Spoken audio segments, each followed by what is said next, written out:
Particle का जो movement होता है वो आर्बिट्री होता है, कहीं भी जाते चले जाता है, क्योंकि वो पॉइंट है, वो point particle. Hello students, so I hope आप लोगों को सबको जीएसटी की जो पहली एक्सरसाइज थी वो समझ में आ गई होगी और उसके सारे क्वेश्चंस आप लोगों ने अपनी कॉपी में कर लिए होंगे। आज का जो हमारा टॉपिक है, today's our topic is input tax credit, in short form it is known as ITC. तो इनपुट टैक्स क्रेडिट जो है उसका जो एक ब्रीफ लेआउट है वो मैं आपको बता देता हूँ।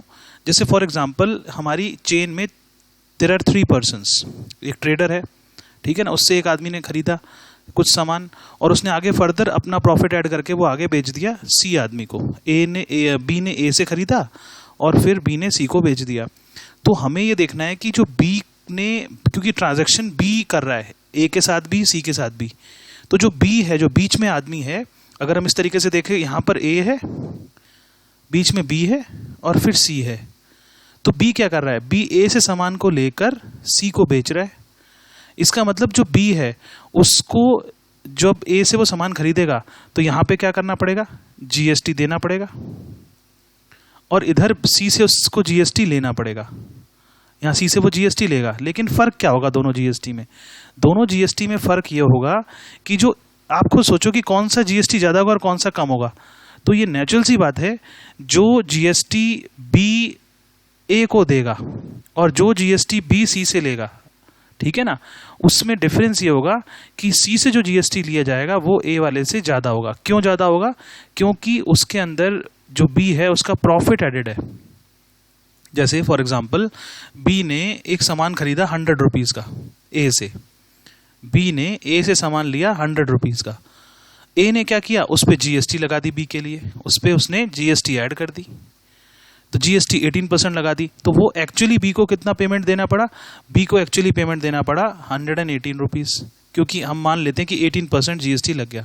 एक एग्जाम्पल है, ठीक है। तो बी को 118 रुपये में वो चीज़ पड़ी। अब बी ने क्या किया फर्दर? बी ने क्या किया, वो सामान सी को बेच दिया। अब बी ने क्या सोचा कि बी ने सोचा कि वो 118 में लाया है, उसने अपना प्रॉफिट जोड़ दिया इसके अंदर, वो अपना प्रॉफिट ऐड कर देगा। तो इसमें मान लेते हैं कि जो बी था उसने अपना प्रॉफिट जो ऐड किया वो ऐड कर दिया 82 रुपीज़।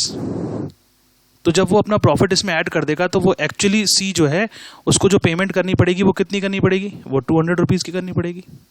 मतलब बी ने ये सोचा कि वो सामान 200 रुपये का बेचेगा। अब क्या होगा कि जब सी बी को पे करेगा तो वो सी क्या करेगा, 200 रुपीज़ प्लस 18% ऑफ 200 देगा, है कि नहीं?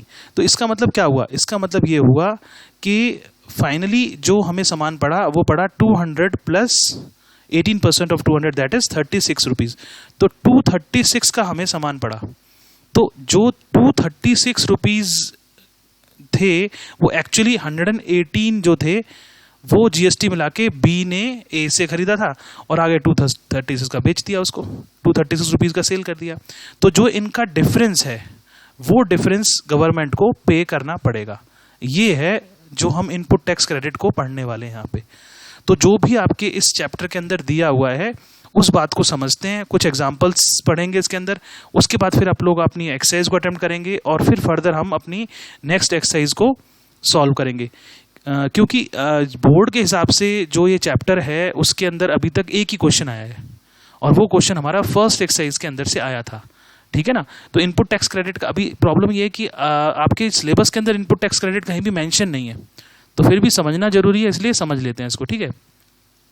Input tax credit means that while paying the tax on sale output of goods and services, you can avail the tax you have already paid on the purchase input of the above goods services and pay only the balance amount as tax। जो मैंने आपको अभी बात बताई कि जब हम किसी सामान को खरीदते हैं और फिर बेचते हैं तो उनके बीच में जो डिफरेंस है वो हमारे प्रॉफिट का डिफरेंस है।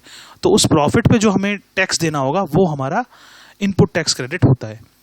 अब इसमें कुछ पॉइंट्स हैं। Input tax credit includes CGST, SGST, IGST paid on the input goods, input services etcetera. Natural सी बात है कि जो हम सर्विसेज ले रहे हैं, गुड्स को हम खरीद रहे हैं, उनके ऊपर हमें सीजीएसटी, एसजीएसटी और आईजीएसटी पे करना पड़ेगा। बी पॉइंट है, only a registered person is entitled to take credit input tax charge on supply of goods and services. मतलब जो जिस आदमी ने अपना जीएसटी नंबर लिया हुआ है गवर्नमेंट से, जो वेरीफाइड है, वही इस इनपुट टैक्स क्रेडिट को कर सकता है।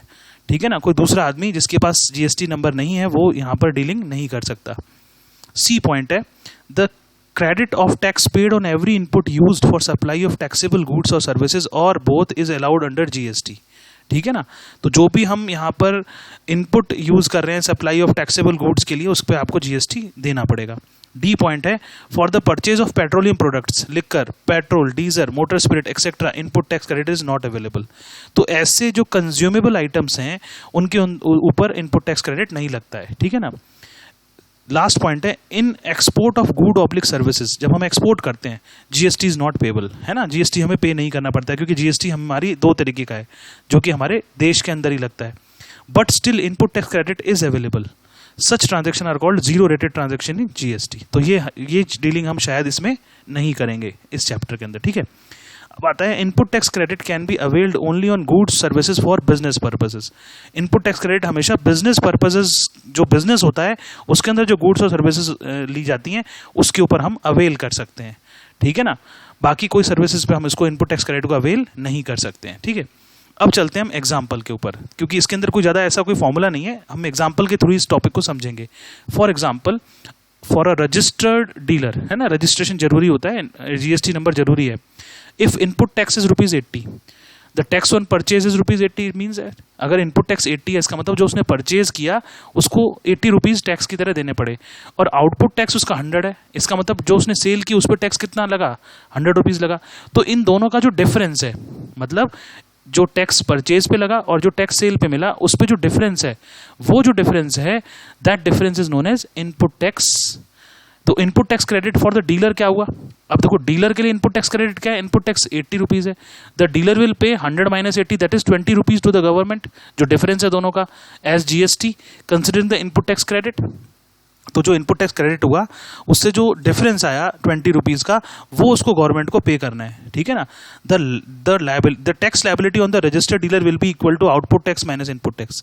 तो जो रजिस्टर्ड डीलर है उसके ऊपर जो टैक्स लायबिलिटी बनी, मतलब जो उसको गवर्नमेंट को पे करना है, वो उसका फॉर्मूला क्या है? Simple, output tax minus input tax. मतलब जो उसको टैक्स मिलेगा और जो उसने टैक्स दिया है उनका difference, that is tax on selling price minus tax on cost price. तो वो क्या होगा? टैक्स ऑन डायरेक्ट प्रॉफिट होगा। तो प्रॉफिट पे जो टैक्स होगा डायरेक्ट वही आंसर निकल के आएगा। ठीक है ना। इसके आगे देखो हमें क्या करना है। Now here comes example number 7। तो एग्जांपल 7 क्या है? देखो, एग्जांपल 7 में है, let A, B and C be the 3 traders belonging to different states, है ना, अलग अलग स्टेट्स में। Trader A sells some goods oblique services to the trader B for 500 and trader B sells the same goods oblique services for the trader C at a profit of 200. Calculate the tax liability of B if the rate of GST is 12%. तो ये natural सी बात है कि जो transaction है वो inter state transaction है ना, अलग अलग स्टेट्स में हो रही है ट्रांजैक्शन।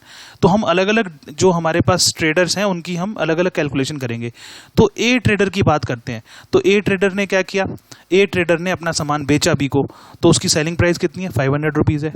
अब क्योंकि इस यहाँ पर IGST लगेगा, क्योंकि आपको मालूम है इंटर स्टेट ट्रांजैक्शन है, तो सीधा 12% ऑफ 500 निकालेंगे, दैट इज 60 रुपीज़। तो IGST कितना हुआ? 60 रुपीज़ हुआ। अब आप बताओ कि ट्रेडर बी जो है उसके लिए क्या होगा? तो ट्रेडर बी की कॉस्ट प्राइस कितनी है? 500 है। भाई उसने तो खरीदा था ना ए से, तो उसकी कॉस्ट प्राइस 500 है। अब ट्रेडर बी क्या चाहता है? वो चाहता है कि उसको 200 का प्रॉफिट हो।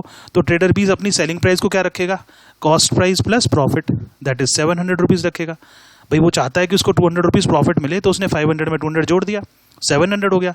अब हम बात करेंगे ट्रेडर सी की। अब ट्रेडर सी क्या कर रहा है? ट्रेडर सी ट्रेडर बी से सामान खरीद रहा है, तो उसकी कॉस्ट प्राइस क्या होगी?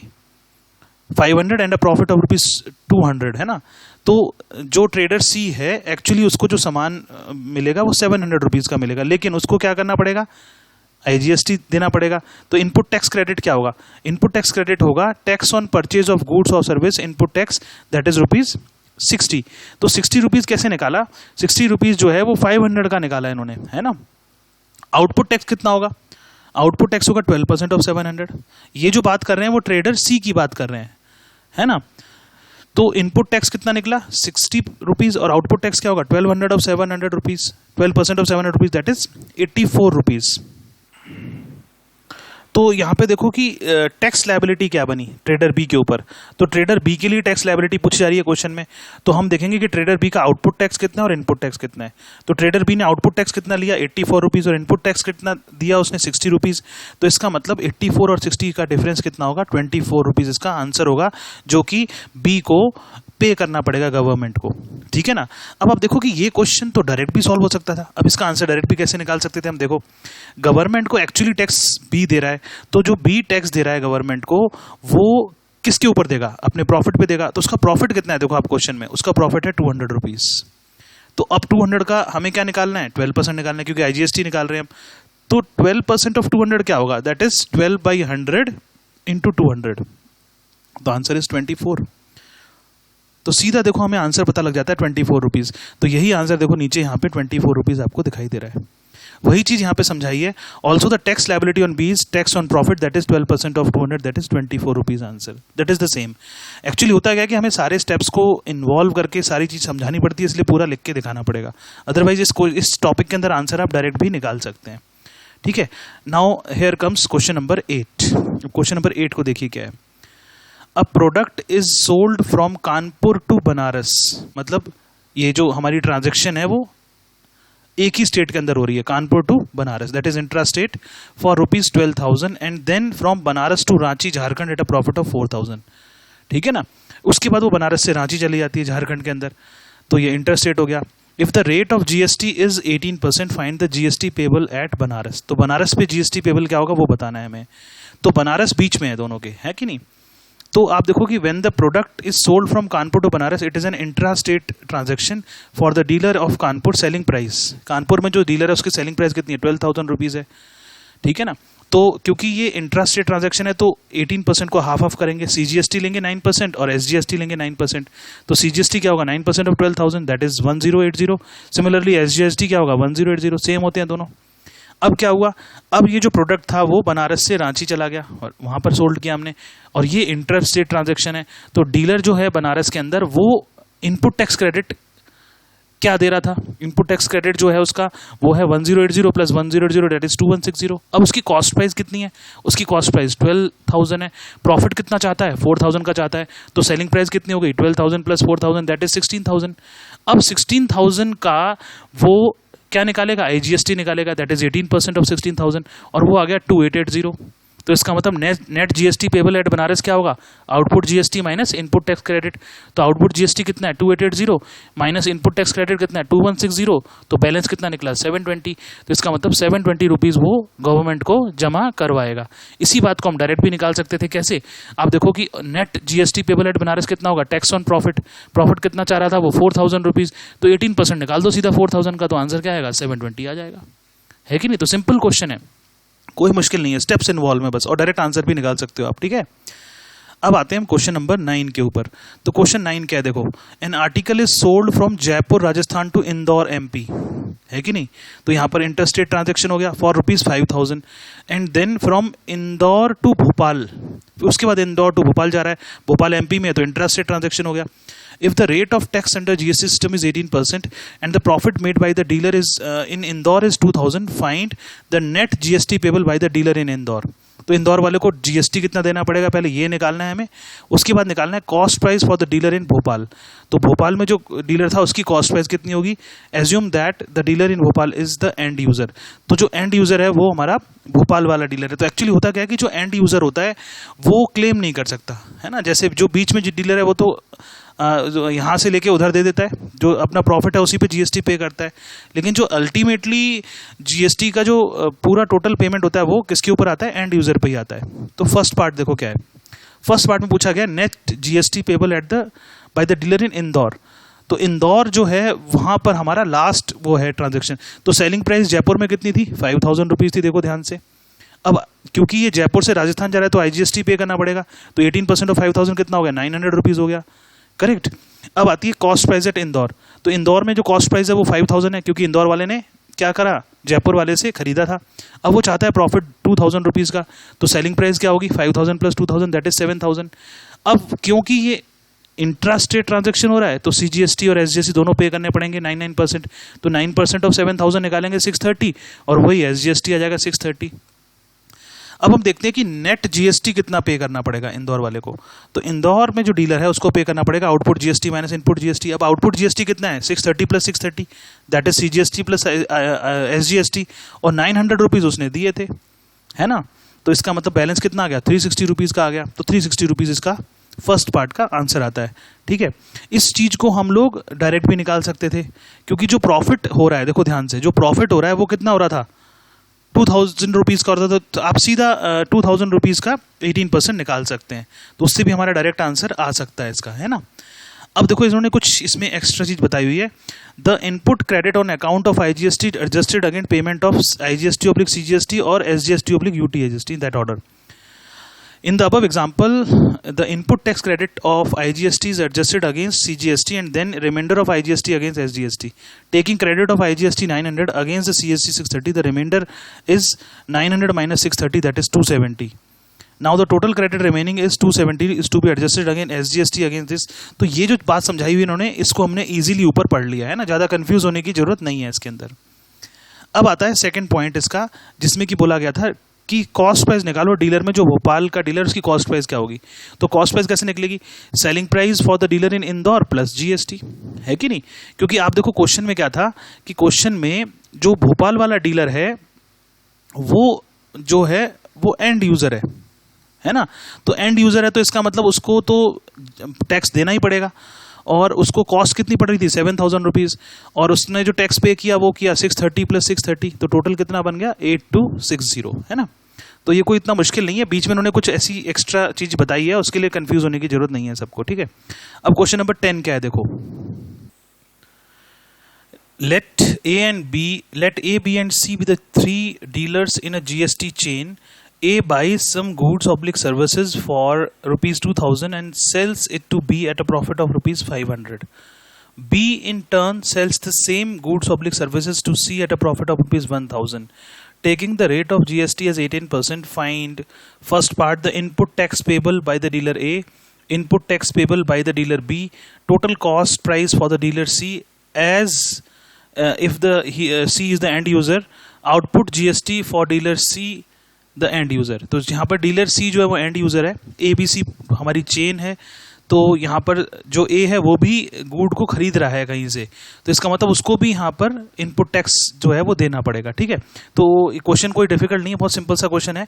इसके अंदर जो इन्फॉर्मेशन दी हुई है उसको हम यूज़ करते हुए इस क्वेश्चन को सॉल्व करते हैं। देखो, फॉर डीलर ए की बात करें तो कॉस्ट प्राइस उसकी 2000 रुपीज़ है ना। डीलर ए जो है उसने जो गुड खरीदे वो 2000 रुपीज़ के खरीदे, तो उसकी वो कॉस्ट प्राइस बन गई।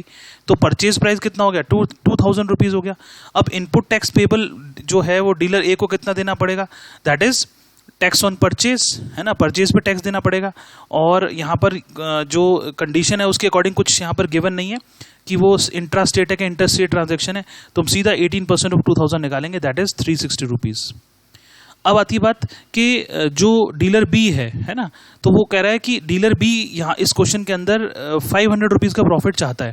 तो प्रॉफिट कितना है 500 रुपीज़, तो सेलिंग प्राइस कितनी हो गई 2000 प्लस 500, दैट इज 2500।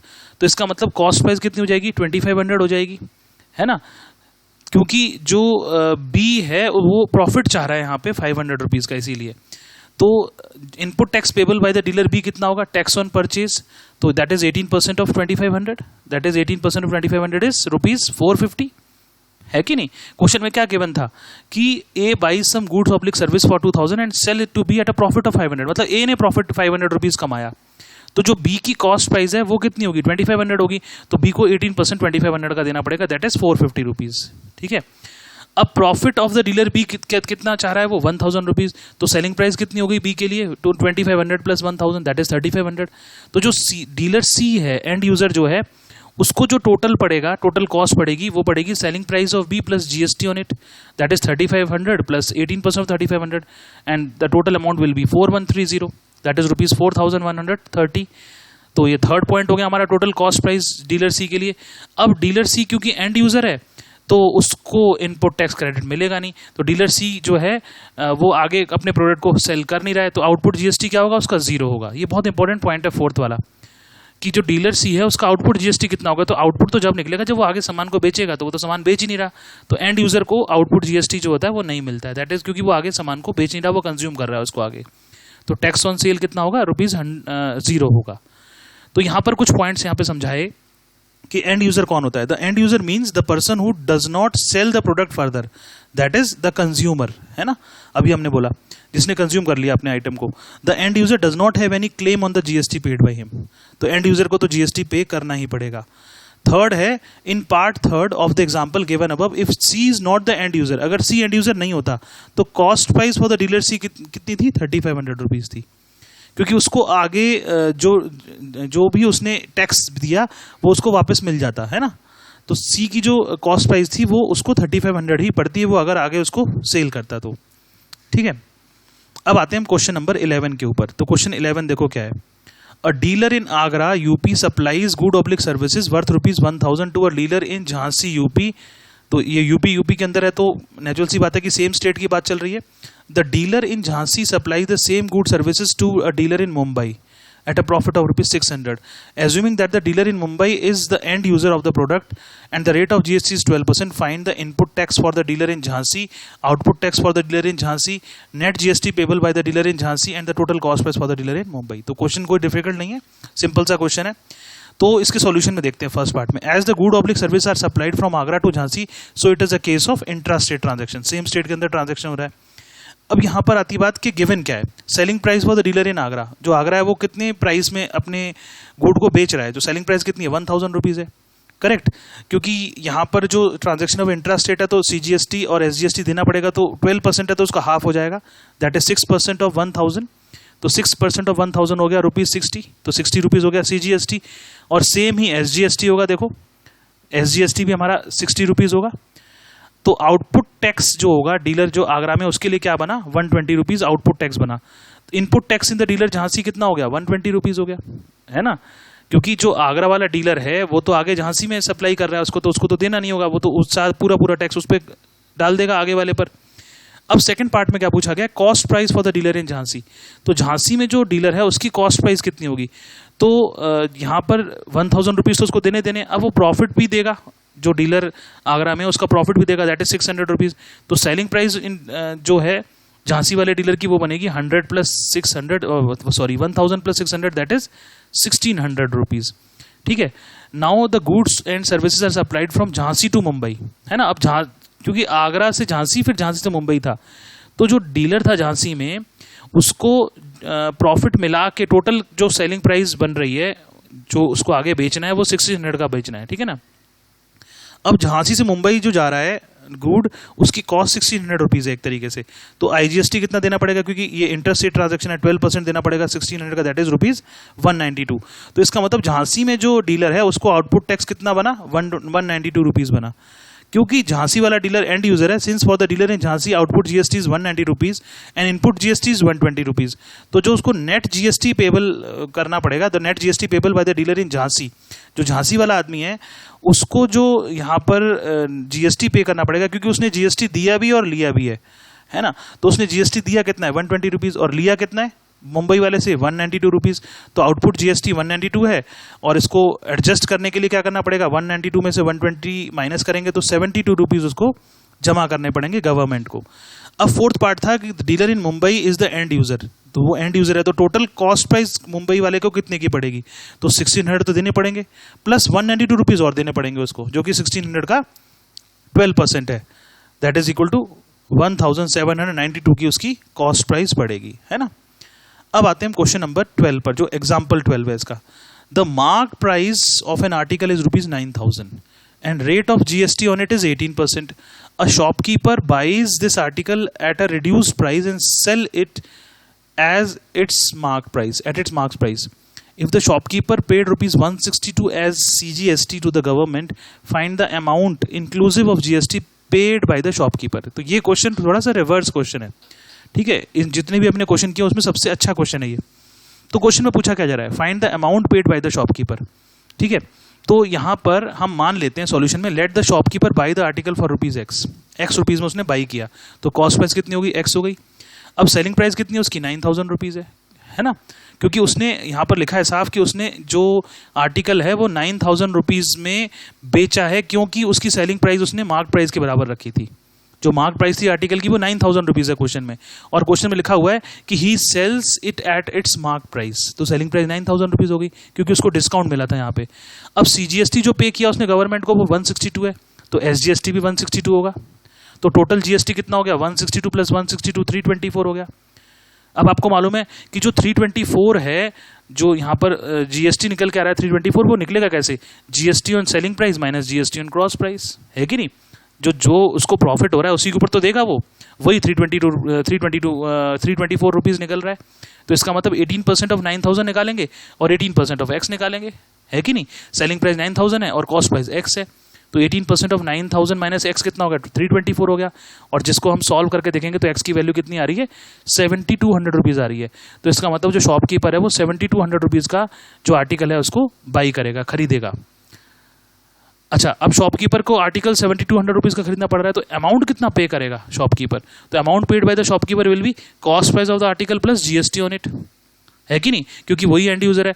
तो रुपीज़ 7,200 प्लस 18% ऑफ 7,200 निकालेगा, दैट इज रुपीज़ 8,496 बनेगा, क्योंकि जो शॉपकीपर था उसको डिस्काउंट में मिला था आर्टिकल, है कि नहीं। तो 7,200 का मिला, वो एक्चुअली आर्टिकल 9,000 का था, तो इसका मतलब 7,200 पे वो 18% देगा और उसको जो अमाउंट पे करना पड़ेगा वो 8,496 पे करना पड़ेगा। अब फर्दर अगर शॉपकीपर इस सामान को आगे बेचता है तो फिर उसको वहाँ पर इनपुट टैक्स क्रेडिट मिलेगा, ठीक है। अब आते हैं क्वेश्चन नंबर 13 पर, एग्जाम्पल 13 पर। A manufacturer in Delhi manufactures a machine and makes it at and marks it at ₹60,000, मतलब मार्क प्राइस उसने 60,000 रखा उसका। He sells the machine to a wholesaler in Patna at a discount of 20%। अब discount involve है देखो इसके अंदर।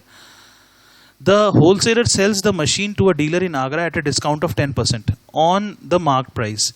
If the rate of GST 28%, find the tax paid by the wholesaler to the central government. जो wholesaler है वो central government को कितना टैक्स पे करेगा ये बताना है हमें। मैन्युफैक्चरर से सामान होलसेलर खरीद रहा है, होलसेलर से सामान डीलर खरीद रहा है, तो बीच में कौन काम कर रहा है, होलसेलर काम कर रहा है। तो होलसेलर नेचुरल सी बात है अपने प्रॉफिट पे ही उसको वो बेचेगा, ठीक है। तो at each stage of the sale of machine there is an interstate transaction. तो हर एक, पहली बात तो ये है कि यहाँ पर इंटरस्टेट ट्रांजेक्शन हो रही है हर एक उसमें, दिल्ली से पटना है, पटना से आगरा है, तो रेट ऑफ GST क्या लगेगा 28% लगेगा। अब आती है मैन्युफैक्चरर की। तो मैन्युफैक्चरर की बात करें अगर, तो मार्क प्राइस कितना है 60,000 है और डिस्काउंट कितना दिया उसने 20%, तो 20% ऑफ 60,000 निकालेंगे तो कितना आ गया 12,000 आ गया। अब सेलिंग प्राइस क्या होती है, मार्क प्राइस माइनस डिस्काउंट होता है, सबको पता है। तो मार्क प्राइस कितना है 60,000 माइनस 12,000, तो 48,000 में वो उसको बेचेगा, किसको, होलसेलर को। अब देखो आगे क्या होगा, तो होलसेलर जो है उसके लिए कॉस्ट प्राइस कितनी लगी 48,000 लगी, तो सेलिंग प्राइस कितना होगा उसका, सेलिंग प्राइस होगा mark price minus discount.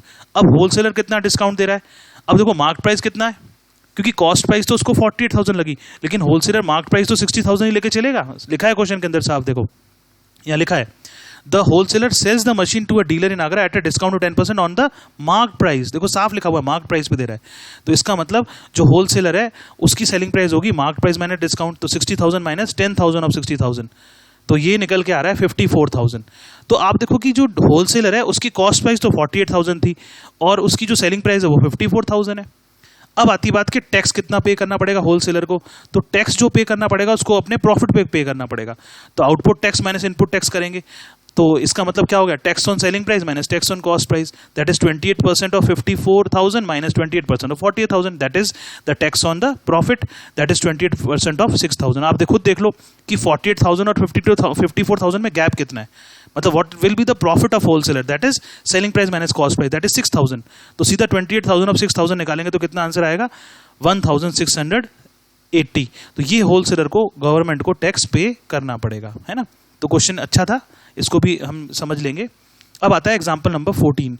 A dealer A in Bihar buys an article for ₹5,000 from a dealer B in Punjab, ठीक है ना। तो यहाँ पर जो ट्रांजैक्शन हो रही है वो इंटरस्टेट ट्रांजैक्शन हो रही है, क्योंकि बिहार से पंजाब सामान जा रहा है और 5,000 रुपीज़ के अंदर वो आर्टिकल खरीदा है ना डीलर बी ने। The dealer A sells this article for ₹6,000 to dealer C. जो डीलर ए ने डीलर बी से सामान खरीदा है 5,000 रुपीज का, और डीलर ए उसको फर्दर 6,000 रुपीज का बेच रहा है इन the same state. If the rate of GST at each stage is 18%, find the price including GST paid by the dealer A and the price including GST paid by the dealer C. तो question ये simple question है. तो dealer ए के लिए it is a case of interstate transaction. Cost price कितनी है 5,000 है, और जीएसटी उसको पे करना पड़ेगा 18% डायरेक्ट 5,000 का, जो कि 900 रुपीज हो जाएगा. तो इसका मतलब डीलर ए के लिए जो प्राइस होगा, price including GST paid by the dealer A will be cost price plus GST, that is 5,000 plus 900 will be 5,900. तो 5,900 रुपीज वो डीलर ए पे करेगा डीलर बी को, है ना. उसके बाद आता है फॉर डीलर सी. अब सी डीलर की बात करेंगे क्योंकि वो ए से सी ट्रांजेक्शन हो रहा है. तो it is the case of intra state transaction, क्योंकि एक ही स्टेट में बेच रहा है. तो कॉस्ट प्राइस कितनी है, तो कॉस्ट प्राइस जो है यहाँ पर वो यहाँ पर दी हुई है 6,000 रुपीज, है ना. 6,000 रुपीज डीलर सी के लिए कॉस्ट प्राइस है, जो कि सेलिंग प्राइस है डीलर ए की. अब रेट ऑफ जीएसटी क्या है, रेट ऑफ सीजीएसटी और एसजीएसटी सेम होगा, दैट इज 9%. तो सीजीएसटी कितना निकलेगा 9% of 6,000, that is 540. Similarly SGST भी 540 निकलेगा. तो डीलर सी की कॉस्ट प्राइस कितनी होगी, the price including GST paid by the dealer will be cost price plus CGST plus SGST, that is 6,000 plus 540 plus 540, that is rupees 7080. क्योंकि जो हमारा dealer सी है वो एंड यूजर है इस क्वेश्चन में. ठीक है, अब आता है हमारा एग्जाम्पल नंबर 15. ये सारे एग्जाम्पल इसलिए समझा रहे हैं ताकि आप एक्सरसाइज को जब अटेम्प्ट करें तो आपको प्रॉब्लम नहीं आएगी, क्योंकि हर टाइप का क्वेश्चन हम डिस्कस कर रहे हैं यहाँ पे. ठीक है, अब एग्जाम्पल 15 देखो. Mohit, Rajiv and Geeta live in the same city. Mohit sells an article to Rajiv for rupees 50,000 and Rajiv sells this same article to Geeta at a profit of rupees 6,000. If all the transactions are under GST system at the rate of 12%, find the state government tax SGST paid by Rajiv, the total tax received by the central government CGST, how much does Geeta pay for the article. तो ये question बिल्कुल straight question है, simple question है. एक ही city के अंदर सारा transaction हो रहा है. तो रेट ऑफ जीएसटी कितना है 12% है, तो रेट ऑफ सीजीएसटी 6% होगा और रेट ऑफ एसजीएसटी भी 6% होगा. तो फर्स्ट पार्ट में हम ये पूछ रहे हैं कि राजीव को स्टेट गवर्नमेंट में कितना टैक्स देना पड़ेगा. तो tax paid by the Rajeev to the state government SGST will be SGST received by Rajeev on sale minus SGST paid by on purchase. मतलब जो उसको प्रॉफिट होगा उसी का तो करेगा. तो आप देखो कि जो आर्टिकल है वो कितने का वो बेच रहा है, 56,000 का बेच रहा है, और खरीद कितने का रहा है 50,000 का. तो जो गैप है बीच में, जो प्रॉफिट है वो 6,000 है. तो इसका मतलब हमें 6,000 का 6% डायरेक्ट निकाल लेना चाहिए. वही यहाँ पे नजर आ रहा है. 6% of 56,000 minus 6% of 50,000, that is 6% of 6,000 rupees 360 है कि नहीं. जो प्रॉफिट है उसी का उसको वो पे करना पड़ेगा एसजीएसटी गवर्नमेंट को, 360 रुपीज पे करेगा. ठीक है, उसके बाद आता है total tax received by the central government. CGST कितना होगा, अब सीजीएसटी जो है वो होगा CGST paid by Mohit plus CGST paid by Rajiv, natural सी बात है. तो 6% ऑफ 50,000 प्लस रुपीज 360 तो राजीव ने पे किया. तो जो सीजीएसटी यहाँ पर टोटल निकल के आ रहा है वो आ रहा है 3,000 प्लस 360, दैट इज 3,360. ठीक है ना. तो total tax received by central government है CGST paid by Mohit and CGST paid by Rajiv, दोनों को पे करना पड़ेगा. क्योंकि यहां पर मोहित, राजीव और गीता 3 लोग हैं. मोहित सेल कर रहा है एक आर्टिकल को राजीव को 50,000 रुपीज में, और फिर राजीव आगे 6,000 का प्रॉफिट लेके आगे फर्दर पे कर रहा है. तो सीजीएसटी जो आपको निकालना है वहां दोनों का ऐड होके आएगा, total tax received by the government. ठीक है, तो for Rajeev CGST will equal to SGST is equal to 30. वो तो राजीव के लिए तो सेम ही होगा. अब गीता को कितना पे करना पड़ेगा, गीता का cost price of the article plus GST on it, है ना. तो cost price of the article कितना है 56,000 plus 12,000 of 56,000, that is 62,720 rupees. Now here comes question number 16 and that is the I think last solved example of your exercise, and then you need to attempt the questions of your exercise, है ना. और next lecture में हम अपने questions को discuss करेंगे exercise के, जो डिफरेंट क्वेश्चंस होंगे.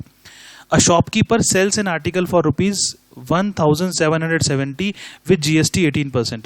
A customer willing to buy this article asks the shopkeeper to reduce the price of the article so that he pays only rupees 1,888 including GST. Question समझ में आ रहा है कि शॉपकीपर ने आर्टिकल की जो कॉस्ट है वो 1,770 रखी, जीएसटी 18% है. तो कस्टमर कह रहा है कि मैं आपको सिर्फ जीएसटी मिला के 1,888 रुपीज पे करना चाहता हूँ. If the shopkeeper agreed for this, अब शॉपकीपर तैयार हो जाता है, ठीक है चलो, और शॉपकीपर ने अपना प्रॉफिट कम कर लिया मान लेते हैं. How much reduction will the shopkeeper give. तो ये बोल रहा है कि शॉपकीपर ने कितना रिड्यूस किया ये बताओ क्वेश्चन के अंदर.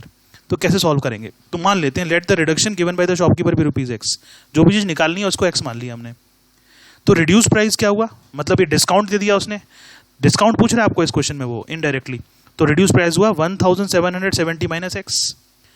Clearly the reduce price of the article plus GST on it will be 1888। Natural सी बात है कि जो प्राइस रिड्यूस करके आया उसी पे GST पे करेगा जो कस्टमर है, तो इसका मतलब 1770 माइनस X का 18% निकाल के इसमें हम ऐड कर देंगे जो हमें टोटल कॉस्ट बन जाएगी।